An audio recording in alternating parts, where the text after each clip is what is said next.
देव जय भोलेनाथ। नमस्कार, मैं साधना पांडे मार्गदर्शन पे आपका स्वागत करती हूँ। दोस्तों, जब परेशानियाँ नहीं जाती हैं, जीवन में एक से बढ़कर एक दिक्कतें आती रहती हैं और तब और तकलीफ़ होती है जब हम नियम धर्म का पालन कर रहे हैं। जितने भी नियम हैं, जितने भी धर्म है, सबका पालन कर रहे हैं तो मन में कहीं ना कहीं से नकारात्मक विचार आता है।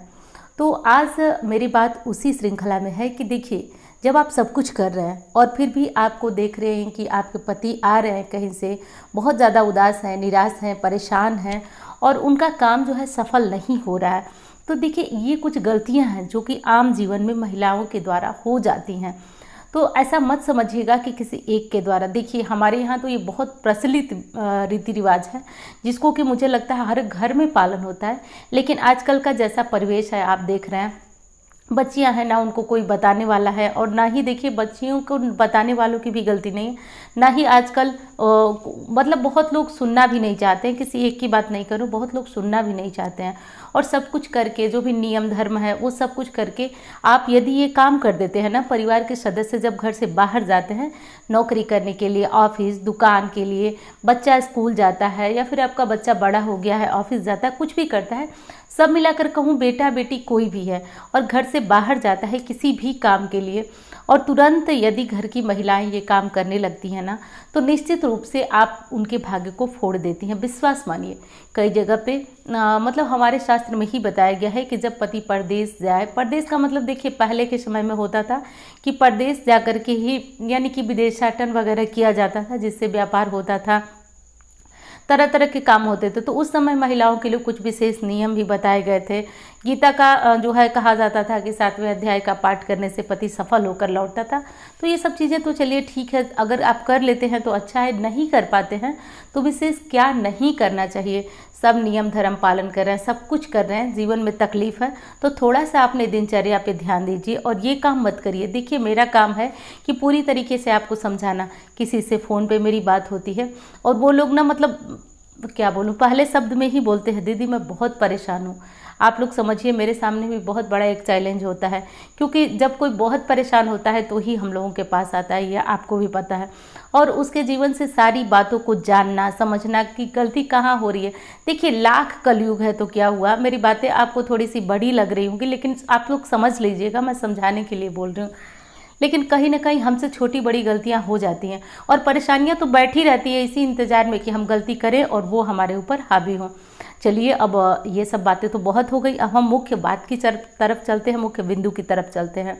और दोस्तों, एक चीज़ आपसे कहना चाहूँगी, वीडियो अच्छी लगे तो लाइक ज़रूर किया करें और चैनल को सब्सक्राइब करेंगे तो मेरा भी हौसला बढ़ता रहेगा और साथ साथ मार्गदर्शन परिवार हमारा बढ़ता रहेगा, धीरे धीरे ही सही, लेकिन हम लोग भी आगे बढ़ते रहेंगे। तो चलिए, पहली चीज़ कि जब आपका पति, बच्चा या फिर बेटी कोई भी घर से बाहर जाता है तो तुरंत, विशेषकर सुबह सुबह बच्चों को स्कूल भेजने के बाद या कुछ भी, महिलाओं की एक गलती होती है कि जब वो लोग चले जाते हैं तो तुरंत से हमारी साफ़ सफाई की याद आ जाती है। तुरंत झाड़ू लगाना, तुरंत वॉशरूम साफ़ करना, मतलब तमाम तरह की सफाइयाँ होने लगती हैं। कपड़े साफ़ कर सकती हैं आप, लेकिन झाड़ू मत चलाइएगा। एकदम मानी हुई बात है ये कि भाग्य पे भी झाड़ू चल जाता है। बात मेरी मानिएगा, समझिएगा इस बात को, कदापि ये गलती मत करिएगा, ये अनुरोध ही समझिए मेरा आपसे। ऐसी गलती मत करिएगा। आप तुरंत झाड़ू से कोई सफाई नहीं, ना वॉशरूम की सफाई, ना घर की, ना किचन की, कोई भी सफाई आप नहीं करेंगे। तो अब आप पूछेंगी या आपके मन में चल रहा होगा तो कितने टाइम नहीं करें, क्योंकि बच्चे स्कूल जाते हैं तो बहुत सारी लेडीज़ जो है वो लेट उठती हैं, उसके बाद सफाई करती हैं। तो कितने, कम से कम आधे घंटे 45 मिनट का समय रख लीजिए। उसके बाद आप उनके जाने के बाद और कोई दूसरा काम कर लीजिए, लेकिन उसके बाद आप झाड़ू पोछा जो भी साफ़ सफाई करती हैं वो करिएगा। तुरंत मत करिएगा, बार बार आपको ये बात समझा रही हूँ। अब एक काम और नहीं किया जाता है, तुरंत जैसे कि कोई घर से निकला तो तुरंत झाड़ू तो नहीं ही लगाया जाता है, लेकिन तुरंत नहाने भी नहीं बैठा जाता है।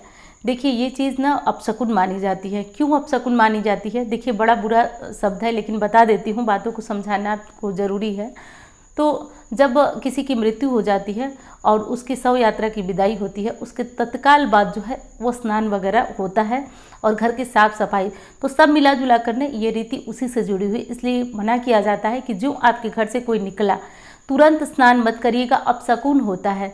और देखिए जब तक चलती है गाड़ी ना तब तक तो सारी चीज़ें ठीक है, कोई चीज़ नुकसान नहीं आपको करती है, लेकिन जिस दिन समय थोड़ा सा आपके विपरीत हुआ उस दिन आपकी की गई गलतियाँ आपके ही ऊपर भारी पड़ जाती हैं। तो देखिए हो सकता है, भगवान करे कि आपका समय बहुत अच्छा हो, लेकिन जिस दिन परेशानी आती है ना उस दिन कोई नहीं बच पाया है दोस्तों। जब भगवान श्री राम के ऊपर विपदा आई और तो हम लोग तो बहुत साधारण से इंसान हैं, आप तो जानते ही हैं। एक उदाहरण और देना चाहूँगी, जैसे कि रावण को जानते ही हैं आप लोग।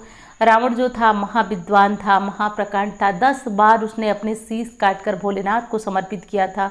यदि उनके भक्तों की श्रेणी में देखें तो रावण को महाभक्त, सबसे बड़ा भक्त भोलेनाथ का कहा जाता था।